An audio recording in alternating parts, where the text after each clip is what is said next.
కావున మీయందు దయ చూపవలెనని.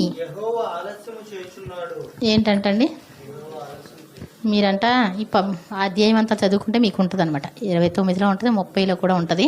మీరు ఎక్కడ పడితే అక్కడ తిరుగుతూ ఉంటారు. కానీ ఏమండి కొండ మీద ఉండే జెండాలా తయారవుతారంట. ఏముండదు, ఇంకా మనుషుల దగ్గరికి తిరిగినంతసేపు ఏముంటుంది, ఏముండదు.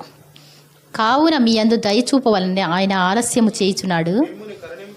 మిమ్మల్ని కరుణించడం కోసం. ఏంటంటండి ఎందుకండి మనం దేనికోసం నిలబడి ఉంటామండి? అప్పు కావాలంటే నిలబడతాం. అప్పు ఇవ్వడానికి ఎవడన్నా నిలబడ్డా? ఉచితంగా ఇవ్వడానికి ఎవరన్నా నిలబడ్డారా? ఏమండి ఎంత మంచి డాడీ అయినా ఎవరన్నా ఉన్నారా? ఏమండి మీ పిల్లలు లేట్గా వస్తారంటే అన్నం పెడతాననేసి కూర్చున్న తల్లి ఎవరైనా ఉంటారా? ఏమండి చాలా జాగ్రత్త. దేవుడు చాలా ప్రేమికుడు. దేవుని స్తోత్రం చెప్దాం. మరి మీరు అక్కడికి తిరగడం కాదు, ఆయనకి ప్రార్థన చేయడం మొదలు పెడితే నీ స్థితి అంతా ఏమైపోద్ది? మారిపోద్ది. దేవుని కోసం, అందుకే ప్రాణాలు అర్పించడం కోసమైనా సరే. మరి దానియేలు ప్రార్థన విషయంలో తప్ప ఏ విషయంలో కూడా దొరకడని చెప్పి ప్రార్థన పెట్టారు. మరి దావీదు భక్తుడు రోజుకి ఎన్నిసార్లు ప్రార్థన చేసేవాడు?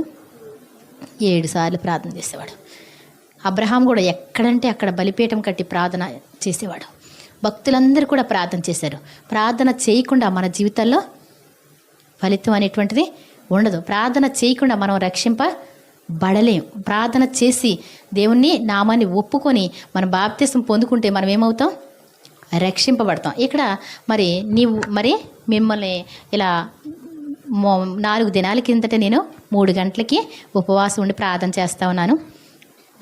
3 గంటల వేళ ప్రార్థన చేస్తూ ఉంటే దేవుని దూత ప్రత్యక్షమై ఇలా మాట్లాడారు. ఏమని? నీ ప్రార్థనలో నీ ధర్మకార్యాలన్నీ దేవుని సన్నిధికి జ్ఞాపకార్థంగా చేరినవి